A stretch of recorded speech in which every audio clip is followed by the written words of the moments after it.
اب ذرا ملک میں جو پولیٹیکل سینیریو ہے اس حوالے سے بات کر لیتے ہیں. ہم دیکھ رہے ہیں کہ پاکستان تحریک انصاف عمران خان صاحب نے اب جیل بھرو تحریک کا آغاز کر دیا ہے اور 3 مرحلے میں یہ جو تحریک ہے یہ سر انجام پائے گی.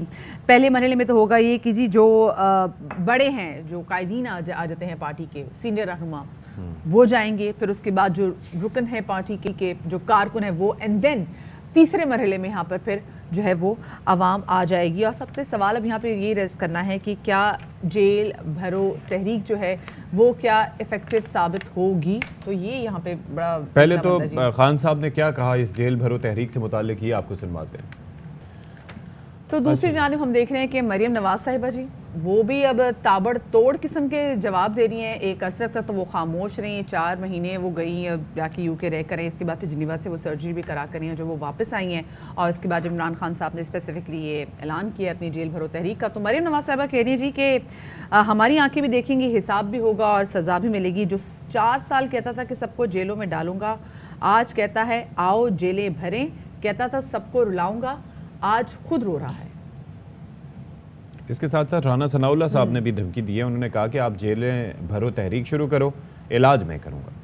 جی جناب، تو یہ اب صورتحال ہے. تو اس کے لیے کیا تیاریاں ہیں بات کر لیتے ہیں. ہمارے ساتھ موجود ہیں پاکستان تحریک انصاف کے رہنما صداقت علی عباسی صاحب. عباسی صاحب، very good morning to you ji. اور آج کل تو صبح و شام آپ ہی نظر آتے ہیں اپنی جماعت کا جو ہے وہ نظریہ بیان کرتے ہوئے. یہ جو ابھی جیل بھرو تحریک ہے یہ شروع ہونے جا رہی ہے، تو آپ تیاریاں مکمل ہیں اس سے متعلق؟ جی بہت شکریہ اور صبح بخیر آپ کو بھی، آپ کے ناظرین کو بھی. جہاں تک کوئی جیل بھرو تحریک ہے یا کوئی سیاسی تحریک ہے، تو ہم آپ کو پتہ ہے کہ پچھلے تقریباً 9.5 مہینے سے فل فلیج تحریک میں. اس میں ہمارے اسمبلی کے استعفوں سے لے کے تو آج دوبارہ کاغذات نامزدگی جمع کرنے تک بھی 9.5 مہینے کا سفر ہے. اور اس دوران لانگ مارچز ہیں، اس دوران ہماری ایک پوری جلسوں کا ایک سیریز تھی جو 70 سے 80 جلسے تھے. اور اس کے بعد ہماری 2 گورنمنٹ کی ڈیزولوشن تھی. اور اب جو ہے وہ تحریک ہمارے ایک اور مقام پہ، ایک اور سمجھ لیں نقطۂ عروج پہ پہنچے گی. اور وہ یہ ہے کہ ہمیں اگر اس طرح کے کرمنلز لوگوں کی حکومت نے عام آزاد لوگوں کو بولنے پہ اور باتیں کرنے پہ اور تنقید کرنے پہ اگر اریسٹ کرنا ہے، تو بجائے کہ وہ ایک ایک کریں، ہمارا خیال ہے کہ سارے اکٹھے ہی پورے ملک کو ہی جیل بنا دیتے ہیں. تو شاید اس طرح آپ کو آٹا سستا مل جائے، شاید اس طرح آپ کے جو خزانے میں ڈالر کم ہو رہے ہیں وہ بھر جائیں، شاید اس طرح روزگار آ جائے، شاید اس طرح آپ جو میڈیا پہ پابندیاں وہ کچھ کم ہو جائیں. اس لیے ہم نے کہا چلیں بجائے کہ وہ ایک ایک کو پکڑیں، جرنلسٹ کو پکڑیں، سیاسی کارکنوں کو پکڑیں، ہم سارے ہی چلے جاتے ہیں ان کے پاس تاکہ ان کا شوق پورا ہو جائے.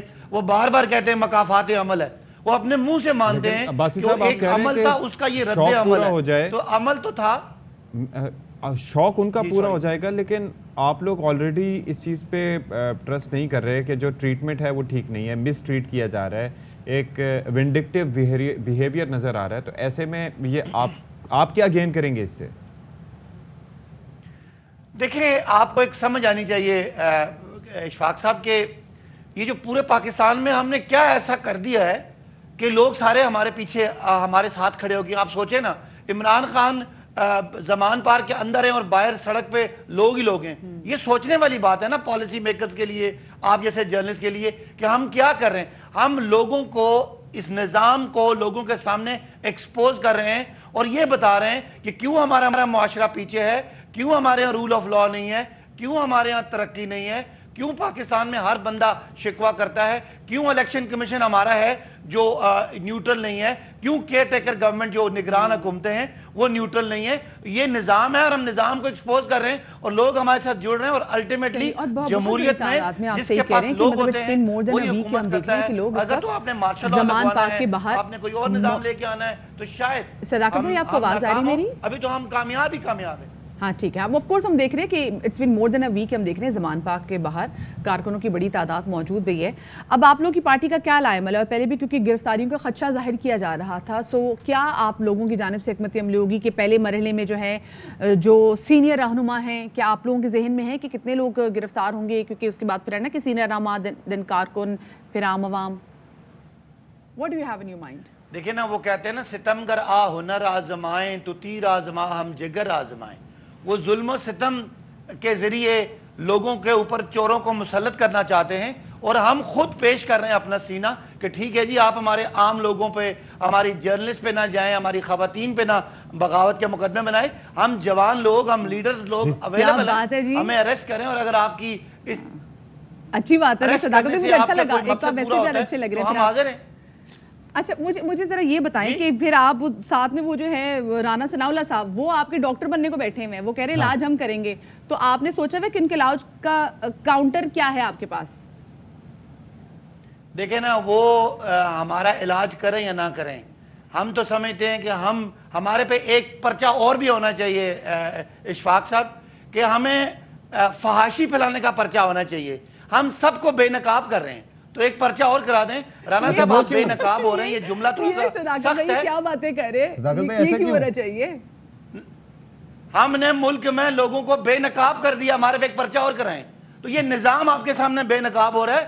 یعنی لوگ جن کا کام آپ کو تحفظ فراہم کرنا ہے آپ کے جمہوری انسانی حقوق کا جس نے دفاع کرنا ہے وہ کہتا ہے آؤ میں آپ میرے پاس آؤ جیل میں آپ کو یعنی اپنی جو ریاستی طاقت ہے اس سے آپ کو کرش کروں گا. تو سسٹم بے نقاب ہو رہے ہیں نا ایک پرچہ ہم پہ اور کرا دیں ہم نے سسٹم کو برہنہ کر دیا. عباسی صاحب بات تو آپ کی ٹھیک ہے لیکن نقاب اتارنے میں اور کپڑے لانے میں بڑا فرق ہے تو there is a difference. تو اللہ نہ کرے کہ نقاب اتارنا جو ہے نا وہ صرف چہرہ بے نقاب کرتا ہے ہم ان کو پورا بے نقاب کر رہے ہیں آپ کے سامنے یہ کیا ہے ان کی اصلیت کیا ہے تو آپ اس کو جس طرح مرضی لے لیں. الفاظ کو میرے ہو سکتا ہے کوئی آپ کے اس کے مطابق نہ ہو لیکن مقصد یہی ہے کہ ہم پہ پرچے کرا رہے ہیں نا توہین الیکشن کمیشن توہین وزیر تو ایک توہین نظام بھی کرتے ہم نے پورے نظام کو آپ کے سامنے کر دیا. نہیں اللہ کرے کہ یہ نظام کوئی رہ نہیں گیا کہ جو سامنے نہ آیا ہو. اچھا اب ذرا یہ بتائیں کہ جو باتیں ہو رہی ہیں نا کہ یہ تیاریاں جو وہ کر رہے ہیں دیکھیں 25 مئی کا وہ بار بار حوالہ دیتے ہیں پھر مریم نواز صاحبہ نے جس طرح سے کہا کہ اب یہ دھاڑے مار مار کے رو رہے ہیں پھر پہلے مرحلے میں ایک مرکزی قائدین تمام چلے جاتے ہیں اندر ٹھیک ہے اور اس کے بعد پھر ارکان پارلیمان اور سارے کے سارے تو پھر عوام کو اینڈ میں لیڈ کرنے کے لیے باہر کون رہے گا ان کو گائیڈ کرنے کے لیے کون رہے گا؟ آپ دونوں ینگ جرنلسٹ ہیں میں آپ سے سوال کرتا ہوں اعظم سواتی کو آپ نے اریسٹ کر کے اس کی سیاست کم کی ہے کہ زیادہ کی ہے سوچئے گا. بالکل. فواد چودھری کو اریسٹ کرنے سے پہلے اور اریسٹ کرنے کے بعد فواد چودھری کا سیاسی قد بڑا ہے کہ کم ہوا ہے مجھے بتائیے گا. لیکن اس میں ایک چیز ہے پہلو یہ ہے کہ باہر آواز اٹھانے کے لیے لوگ بیٹھے تھے لیڈرشپ بیٹھے تھی جو بات کر رہے تھے کہ ہاں جی اس کو اٹھایا تو کیوں اٹھایا. یہاں پر اگر ٹاپ ٹیئر لیڈرشپ پہلے مرحلے میں اندر چلی جائے گی تو پھر کیا ہوگا؟ اگر یہ 70s 80s اور 90s ہوتا تو اشفاق میں آپ کی بات مان لیتا. یہ وہ ہے جدھر آج ہماری 20 وائسز ہیں اگر ہم 20 اندر جائیں گے تو 2000 وائسز ہیں اور 2000 اندر جائیں گے تو 2 لاکھ لوگ جو ہے وہ آزاد ہو گئے ہیں. لوگوں کے پاس سوشل میڈیا کی پاور ہے اور اس کو بالکل میں کہتا ہوں کوئی بھی انڈرمائن نہ کرے. کوئی رانا ثناء اللہ مونچھوں پہ ہاتھ رکھ کے اگر دھمکی لگائے گا تو مجھے دھمکی نہیں لگا رہا. میرے پیچھے جو 8 لاکھ لوگ ہیں میرے حلقے کے ان کو دھمکی لگا رہا ہے. اینڈ پیپل انڈرسٹینڈ ان کے پیچھے کیا ہے کون اپنی ریاستی طاقت کو اپنی ذاتی اور اپنے جو ان کے فروئی مسائل ہیں ان کو کور کرنے کے لیے کر رہا ہے. تو سب کو پتا ہے کہ they have nothing to sell. Economically fail ہو گئے آپ لوگ جب جس چیز کا پلان بناتے ہیں پولیٹیکلی فیل ہو گئے انہوں نے یہ کچھ کر کے اپنے آپ کو دوام بخشنا ہے. سوری آپ کی آواز کم آ کوئی مسئلہ نہیں میں پوچھ لیتی ہوں. وہ کہتے ہیں نا جی نیت شوق بننا جائے گی تو آپ لوگ جو چیز پلان کر رہے ہوتے ہیں کہ جی ہم نے قومی اسمبلی میں واپس جانا ہے وہ ختم کر دیتے ہیں وہ استعفیٰ دے دیتے ہیں. ابھی آپ لوگ پھر سوچ رہے ہیں کہ ہم لوگوں نے جیل جانا ہے تو کہیں ایسا تو نہیں کہ وہ کہیں گے اچھا ان کو شوق چڑھ گیا تو ان کا یہ شوق بھی ختم کر دیتے ہیں؟ دیکھیں میں وہ دوبارہ سے بات کر رہا ہوں جیل جا کے ہم نے خدا نہ خواستہ کوئی ہمیں جیل جانے کا شوق تو کسی کو بھی نہیں ہے. ہر بندہ اپنی آزادی کو اس کو پسند ہوتی ہے لیکن ہم کرنا یہ چاہ رہے ہیں کہ ہو سکتا ہے آپ لوگ جو اینٹیسپیٹ کریں ہو سکتا ہے وہ آگے سے وہ نہ کرے دین واٹ پھر آپ بھرپور ضمنی انتخابات کی تیاری کریں گے. بتائیں مدیہ کہ کیا ہم نے جو 10 مہینے میں کیا جو ہم نے پولیٹیکلی لوگوں کے سامنے ہم آئے ہم نے تحریک اڑائی تو کیا ہم پولیٹیکلی پاپولر ہوئے مضبوط ہوئے یا کمزور ہوئے؟ میں سمجھتا ہوں پولیٹیکل پاپولر ہوئے. آپ دیکھ لیں یار الیکشن سے بھاگ رہے ہیں انہوں نے ہر طرح کی یہ بےایمانی کر کے بھی ہمارے سامنے آنے سے خوف میں مبتلا ہو رہے ہیں. تو اگر ہمارے لوگ جیلوں میں جاتے ہیں تو میرا خیال ہے کہ ان کے لیے تو چلنا اور جس طریقے سے آپ نے کہا نا کہ آپ کو کچھ انہوں نے کہا تو آپ کے حلقے کے عوام بھی اٹھ کھڑے ہوں گے, تو مجھے بھی ہلکا پھلکا جذبہ صداقت پیدا ہوتا ہے وہ اپنے اندر دکھائی دے رہا ہے سر. نہیں بالکل دیکھیں نا, ہمارا کوئی مجھے اگر وہ پکڑتے ہیں تو میرا کوئی ذاتی کیس تو نہیں ہے. میں اپنے لوگوں کی, اپنے حلقے کے اور اپنے ملک کے لوگوں کی آواز بن رہا ہوں. اگر مجھے کوئی اریسٹ کرتا ہے تو میں تو قوم کا ہیرو بن جاؤں گا, میں کوئی مجرم تو نہیں ہوں. ٹھیک ہے جی, ٹھیک ہے جی, بات بالکل صحیح کریں. پاکستان تحریک انصاف کے رہنما صداقت علی باسط ہمارے ساتھ موجود ہے. اور واقعی جب آپ پھر اپنے ویک کیسز میں آپ گرفتار کرتے ہیں تو بجائے یہ کہ آپ ان کی سیاست کو دبانے کی کوشش کریں, you are making hero out of them. So یہاں پر سوچنے والوں کو بھی سوچنا چاہیے کہ وہ ایگزیکٹلی کر رہے ہیں تو کیا کر رہے ہیں, مطلب یہ اور یہ کیوں کر رہے ہیں. ایسے کرنے کی ضرورت نہیں ہے. ایک چھوٹی سی یہاں پہ بریک لے رہے ہیں, ہمارے ساتھ رہے گا.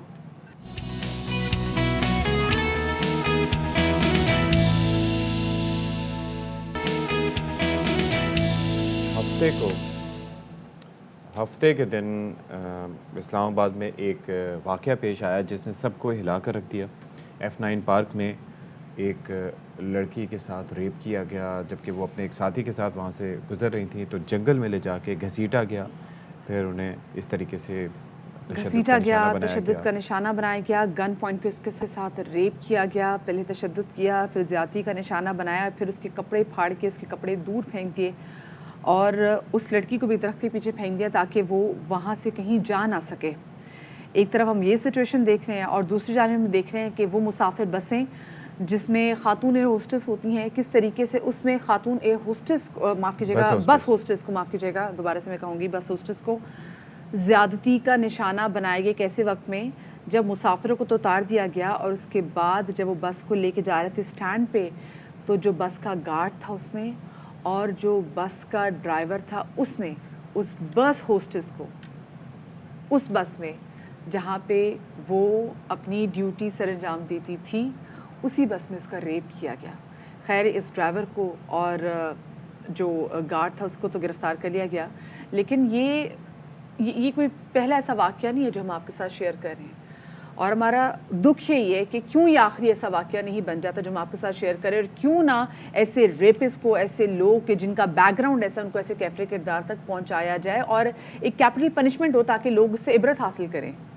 بیکاز یہاں پر مسئلہ یہ ہے کہ پیپل تھنک کہ they'll get away with that, اور یہ بتایا یہ جاتا ہے کہ جو F9 پارک ہے یہاں پر اسی طرح کا ایک واقعہ ماضی میں بھی ہو چکا ہے, اور اگر اس واقعے کے بعد کارروائی اس طرح کی جاتی تو پھر ایسے واقعہ دوبارہ نہ ہوتا. پھر ظاہر ہے کہ اتنا سیف سٹی کا تذکرہ کیا جاتا ہے, کیا ہے اور کہاں پر ہے وہ سیف سٹی؟ اسلام آباد کے سیف سٹی میں جو واقعات ہو رہے ہیں اس پر بات کر لیتے ہیں. ہمارے ساتھ موجود ہیں سماجی رہنما ڈاکٹر فرزانہ باری صاحبہ. فرزانہ باری صاحبہ, ایک عرصے سے ہم آپ کو دیکھتے ہیں کہ آپ ایسے واقعات پر آوازیں بلند کرتی ہیں جب بھی اس طرح کا کوئی واقعہ رونما ہوتا ہے, لیکن لگتا یہ ہے کہ ہمارے میڈیا کے بولنے سے بھی یا پھر سماجی شخصیات کے بولنے سے بھی کانوں پہ جو نہیں رینگتی. ابھی یہ سیف سٹی یعنی کہ اسلام آباد ایک مثالی شہر جس کو کہا جاتا ہے کہ چپا چپا وہ جو ہے CCTV کیمروں کی نظر میں, لیکن وہاں پر اس طرح کا واقعہ ہو جانا, کیا کہیں گے آپ؟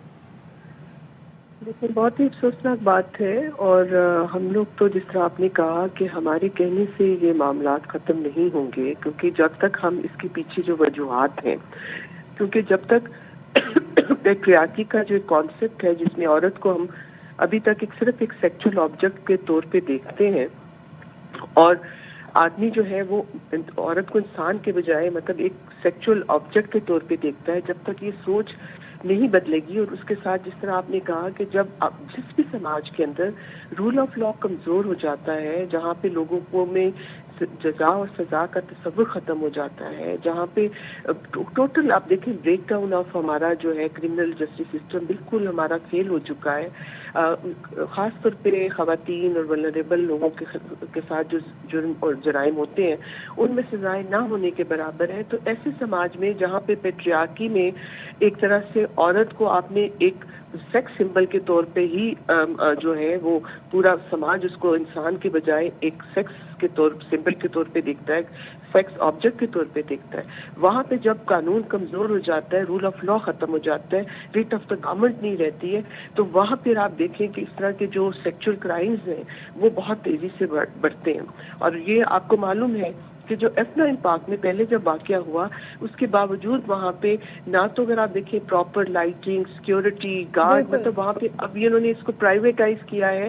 لوگ انٹر ہوتے ہیں ان سے پیسے لیے جاتے ہیں. اس کے باوجود وہاں جو پارک کی مینجمنٹ ہے انہوں نے وہاں سیکیورٹی کے لیے کوئی بندوبست نہیں کیا. وہ اتنا بڑا پارک ہے وہاں جگہ جگہ پہ سیکیورٹی پارک ہے جہاں پہ سیاح جو ہیں وہ جاتے ہیں. اور کہنے کو تو ہم ایک ہمارے اسلامک اسٹیٹ ہے لیکن اسلامک اسٹیٹ میں کیوں وہ سزائیں نہیں دی جاتی؟ اگر بہت ساری چیزوں میں بات کرتے کہ جی اس چیزوں کے امپلیمنٹیشن ہونی چاہیے یہ چیزیں امپلیمنٹ کریں تو سزائیں بھی وہ امپلیمنٹ کر کے کیوں نہیں دیکھتے یہ لوگ تاکہ ان کا کلا کما ہو ان کو کیفری کردار تک پہنچایا جائے سبق ملے لوگوں کو. الٹیمیٹلی آپ دیکھیے نا اسٹیٹ اور اسٹیٹ کے انسٹیٹیوشنز کے اندر بھی وہی پدر شاہانہ سوچ اور وہ ایک جو جینڈر کے حوالے سے جو ہے نا کوئی سینسٹیوٹی نہیں ہے. اسی لیے آپ دیکھیں کہ پولیس کبھی ٹھیک طرح سے کیسز کو رجسٹر نہیں کرے گی. اس کی انویسٹیگیشن پراپر طریقے سے نہیں ہوگی. جب اس طرح کے جرائم ہوتے ہیں اس میں کسی ایویڈینس کو پراپر طریقے سے اکٹھا نہیں کیا جاتا اور پھر ججز آرام سے ان مجرموں کو چھوڑ دیتے ہیں کہہ کے کہ جی پراپر وہ نہیں تھا. تو یہ پورا نظام جو ہے اس کے اندر جو مسائل ہیں جس کی وجہ سے ہم یہ دیکھ رہے ہیں کہ سزائیں نہیں ہوتی ہیں اور پورا ایک ڈومینیشن ہے. دیکھیں مردوں کا ایشو نہیں ہے کہ میل ڈومینیشن ہے ہمارے انسٹیٹیوشن کے اندر لیکن اگر ان کا مائنڈ سیٹ بہت پیٹریارکل اور پدر شاہانہ ہے تو پھر اس طرح کے یہاں سے فضانہ صاحب اندازہ لگائیں نا وہ جب آپ نے جینڈرز کی بات کی تھی تو یہاں پر جو جس کا ریپ ہوا ہوتا ہے لوگ اس کو معاف نہیں کرتے. ہاں پر جو ریپسٹ ہوتا ہے نا اس کو کہیں نہ کہیں معافی ضرور مل جاتی ہے. دیکھیں ایک تو ہمارا یہ بھی ہے کہ ہمارے ہاں جو پبلک آؤٹریچ ایک تو یہ ہے نا کہ سزائیں نہیں ہو رہی ہیں اور اس میں کرمنل جسٹس سسٹم ہمارا اس کا جو ہے وہ ذمہ دار ہے لیکن ہم ایز اے سوسائٹی کیا آؤٹریچ ہے ہمارا. آپ دیکھیں کہ انڈیا میں جب ایک لڑکی کا ریپ ہوا تھا بس میں پورا انڈیا جو ہے وہ لوگ باہر نکل آئے تھے اور انہوں نے قانون تک وہاں پہ پھر اس میں ان کو تبدیل کرنا پڑا. لیکن فرزانہ باری صاحبہ لیکن ابھی بھی ہم دیکھتے ہیں کہ وہاں پر اس کے واقعات رہتے ہیں. ظاہر ہے کہ یہ ساؤتھ ایشیا ہے سوسائٹی. میں کہنے کا صرف مقصد یہ ہے دیکھیں وہاں انڈیا میں بھی ظاہر ہے عورتوں کے خلاف بہت وائلنس ہوتا ہے. میرا کہنے کا مقصد یہ ہے کہ جو ایک پبلک آؤٹریج ہونا چاہیے جو پبلک میں غصہ ہونا چاہیے. دیکھیں جو پبلک اسپیس ہے خاص طور پہ بسوں میں آج تو پاکستان میں عورتیں جو ہے آپ دیکھیں جگہ جگہ پہ عورتیں گھروں سے باہر نکل کے کام کر رہی ہیں. کام مجبوری میں بھی کرتی ہیں اور بائی چوائس بھی کرتی ہیں. اگر ہم پبلک اسپیسز کو محفوظ نہیں بنائیں گے تو پھر یہ تو ایک خوف پیدا ہوگا نا. پاکستان ویسے ہی آپ دیکھیے اکنامکلی کدھر جا رہا ہے. اگر آپ نے پاکستان کی جو 49% عورتوں کی آبادی ہے اس کو اگر آپ نے اتنا انسیکیور کر دیا کہ وہ پبلک اسپیسز میں اس وجہ سے وائلنس کے خوف سے باہر نہیں نکلیں گی تو پاکستان کی ترقی میں آپ دیکھیں گے ہم بہت پیچھے چلے جائیں گے.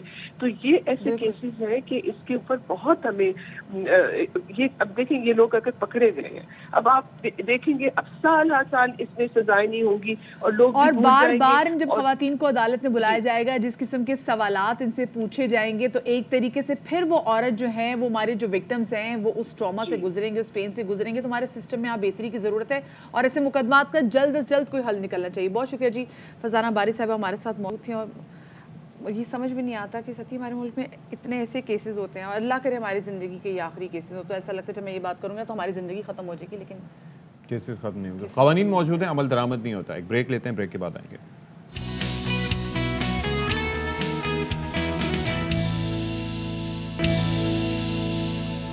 اچھا جی اب ذرا ہم اشفاق نیازی صاحب کی سکھر سے رپورٹ شامل کرتے ہیں. مہنگائی کا جب تذکرہ کرتے ہیں تو مہنگائی نے لوگوں کا جینا دو بھر کر دیا ہے. مسائل اتنے ہیں کہ ان سے ان کی خوشیاں چھین لی گئی ہیں کیونکہ مسائل ایک عام آدمی کے بہت سے ہیں. گھر کا کرایہ ہے, 2 وقت کی روٹی ہے, بچوں کی اسکول کی فی ہے, تن ڈھانپنے کا ارینجمنٹ ہے, کیا کیا ہے.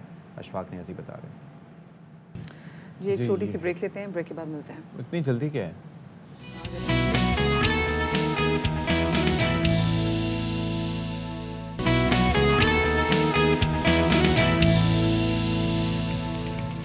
جی باخبر سویرا میں ایک بار پھر سے آپ کا خیر مقدم کرتے ہیں. 10:03 ہوا چاہتے ہیں پاکستان کے معیاری وقت کے مطابق اور ہم یہاں پر جب ہم نے مارننگ شو شروع کیا تھا تو اس وقت سب سے پہلے ہم نے تذکرہ کیا تھا کہ کس طریقے سے ترکیہ میں اور اس کے جنوبی علاقے میں زلزلہ آیا ہے جس کی شدت 7.8 ریکارڈ کی گئی ہے میگنیٹیوڈ اسکیل پر. اور ظاہر ہے کہ اتنی شدت کا جب زلزلہ آتا ہے تو ہم نے کافی اسپیکٹس پر اس وقت بھی بات کی تھی کہ زلزلہ گہرائی کیا تھی, اس کا مرکز کہاں تھا اس کا دورانیہ کیا تھا. اب ہمیں پتہ یہ چلا ہے کہ 76 افراد اب تک اپنی زندگی سے محروم ہو چکے ہیں اس زلزلے کی وجہ سے. بالکل جی، بہت بڑے پیمانے پر تباہی ہوئی ہے، اور اگر آپ 7.8 اس کی مومنٹ میگنیٹیوڈ اسکیل پر اگر اس کی شدت آ رہی ہے تو آپ اس سے خود اندازہ لگا سکتے ہیں. یہ زلزلہ صرف ٹرکی میں نہیں آیا، بلکہ جو اس کی شدت اور جو اس کے جھٹکے ہیں وہ لبنان اور اردن میں بھی جو ہے محسوس کیے گئے ہیں، گریس میں بھی جو اس کے جھٹکے محسوس کیے گئے ہیں، اور بہت زیادہ اس کی شدت تھی. اور جب یہ زلزلہ آیا تھا تو اس وقت بھی ہم نے دیکھا تھا کہ جو ٹرکی کے جو جنوب میں جو بہت سارے ایسے علاقے ہیں، بہت سارے شہر ہیں جہاں سے اطلاعات آ رہی تھی کہ بہت بڑے پیمانے پر تباہی ہوئی ہے، کیونکہ عمارتوں کو بہت زیادہ نقصان بھی پہنچا تھا. اور شروع میں تو اطلاعات آئی تھی کہ 10 لوگ اس سے جاں بحق ہوئے تھے، لیکن جو وہاں پہ صورتحال تھی، جس طریقے سے وہاں پہ شہر جو ہے وہ ایک ملبے کی صورت اختیار کر گیا تھا اس زلزلے کے بعد، تو یہ کہا جا رہا تھا کہ زیادہ ہلاکتوں کا خدشہ ہو سکتا ہے. اور ابھی جو تازہ ترین ہمارے سامنے سچویشن ہے وہ یہ ہے کہ اب تک کی اطلاعات کے مطابق 76 افراد اس زلزلے کی زد میں آ کر جاں بحق ہو گئے ہیں. اور جیسے کیونکہ یہ زلزلہ اس وقت آیا جب صبح کا وقت تھا وہاں پر اگر پاکستان کی بات کریں تو پاکستان میں تو صبح 7:30 ہو رہے تھے، لیکن آپ لوگ ٹائم ڈفرینس جانتے ہیں تو بالکل صبح تھی، اور ایسا ٹائم تھا جس میں لوگ اپنی حفاظت کے لیے بھاگ بھی نہیں سکتے تھے. تو ایسے ٹائم میں جب ایسا کوئی بھی واقعہ ہوتا ہے تو اس میں ہمیشہ نقصان کا خدشہ زیادہ ہوتا ہے. بالکل جی. اگر ہم زلزلے کی شدت کے حوالے سے بات کریں تو اس سے پہلے 2020 میں ساموس کے علاقے میں ایک زلزلہ آیا تھا ازمیر میں، اور اس کے اندر وہ 7 شدت کا تھا، 117 اس میں افراد اپنی زندگی کی بازی ہارے تھے. پھر 2011 میں وان کے علاقے میں ایک زلزلہ آیا تھا جو 7.1 جس کی شدت تھی، اور اس کے اندر 604 افراد کی جان گئی تھی. پھر 1999 میں ایک زلزلہ آیا تھا جو کافی شدت کا تھا، جس کا تذکرہ کیا بھی جاتا ہے کہ اس کے نتیجے میں ہم نے یہ دیکھا تھا کہ 17,000 سے زائد افراد اپنی زندگی کی بازی ہار گئے تھے. تو ترکی میں ایک ہسٹری رہی ہے تباہ کن زلزلوں سے متعلق، اور وہ جو 1999 کے زلزلے کی ہم بات کر رہے تھے کہ وہ استنبول سمیت 3 شہروں کو اس نے متاثر کیا تھا، 7.6 اس کی شدت تھی، تو اس کے اندر 17,000 سے زیادہ لوگ اپنی زندگی سے محروم ہوئے تھے. یہ جو زلزلہ ہے اس کی شدت بھی بہت زیادہ ہے. اچھا، صرف ترکیہ متاثر نہیں ہوا، شام میں بھی زلزلہ آیا ہے جس سے دارالحکومت دمشق سمیت 4 شہر متاثر ہوئے ہیں. آفٹر شاکس کا سلسلہ بھی جاری ہے جو کہ ایک کامن سا ایک فینومینا ہے، اور یونان، اردن اور لیبنان میں بھی زلزلے کے جھٹکے محسوس کیے گئے ہیں. اور ایک چیز بڑی یہاں پر امپورٹنٹ ہے کہ جب کوئی اسٹرکچر جو زلزلے کی پہلی ویو کے بعد ہل جاتا ہے تو اس کے بعد جب آفٹر شاکس آتے ہیں اور اگر وہ اتنا کمزور ہو جاتا ہے تو پھر اس کے بعد اس کے گرنے کے چانسز کافی ہوتے ہیں. تو زیادہ تر لوگ جو وہاں پر ایک ارینجمنٹس یہ کرتے ہیں حکومتوں کی جانب سے کہ لوگوں کو فوراً ان متاثرہ عمارتوں میں بھیجنے سے گریز کیا جاتا ہے. اچھا، ترکیہ کے جنوبی علاقے میں جو زلزلہ آیا اس سے نیشنل گیس پائپ لائن بھی پھٹ گئی اور اس کی وجہ سے بھی نقصانات ہوئے. اب یہ ٹائم دیکھیں، 4:17 پر صبح یہ زلزلہ آیا، یعنی کہ جب تمام لوگ حالت نیند میں تھے، اور اس وقت زلزلے نے ایک طرح سے انہیں بستروں سے جھنجھوڑ دیا. بالکل جی. اور یہ وہ ٹائم تھا جیسے ہم پہلے بھی بات کر رہے تھے کہ دن کا کوئی بھی وقت تو خیر ایسے اگر کوئی بھی آفت آئے اور اتنے میگنیٹیوڈ کا اگر زلزلہ آئے تو ویسے بھی لوگوں کو سنبھلنے کا موقع نہیں ملتا. لیکن ایسی ٹائم میں آنا یہ زلزلہ اور ایسی کسی بھی آفت کا آنا جس میں لوگ تیار بھی نہ ہوں اور لوگ اپنے گھروں میں سو رہے ہوں، تو یہاں پہ ہم اندازہ لگا سکتے ہیں کہ کتنا نقصان ہو سکتا ہوگا. ابھی تک تو جو اطلاعات سامنے آ رہی وہ یہ، کیونکہ اس وقت بھی جب ہم آپ سے بات کریں تو ٹرکی میں جو ٹائم ہے وہ صبح 8:08 ہو رہے ہیں. تو 2 گھنٹے جو ہے وہ ٹرکی وہ ہم سے پیچھے. تو آپ خود سوچ لیں کہ اس وقت جب لوگ صبح اٹھے ہوں گے تو ایک تو شوق میں بھی اٹھے ہوں گے، اور جہاں پہ زلزلہ آیا ہوگا وہاں پہ کیا صورتحال ہوگی. تو اللہ کرے کہ کم سے کم نقصان، اور اللہ نہ کرے کہ ڈیتھ ٹول جو ہم نے آپ کے ساتھ شیئر کیا ہے یہ آگے بڑھے. اور جیسے کہ ہم نے بات کی جیسے شام میں بھی زلزلے کے جھٹکے محسوس کیے گئے، دین لیبنان، یونان، اور اس کے ساتھ جو لیبنان، یونان ایک اور تھا وہاں پہ بھی اردن میں جہاں پر یہ زلزلہ آیا ہے وہاں پر اس کا کم سے کم نقصان ہو. اس دعا کے ساتھ آگے بڑھتے ہیں. جی تو آگے کیا ہے؟ آگے جناب ذرا کراچی کی صورتحال ہے، اور اس پر کراچی میں ہم امن و امان کی صورتحال کے والے سے بات نہیں کریں، نہ ہم کراچی میں بات کریں کہ جہاں پہ اسٹریٹ کرائمز کتنے بڑھتے جا رہے ہیں، ہم اس والے سے بات نہیں کریں.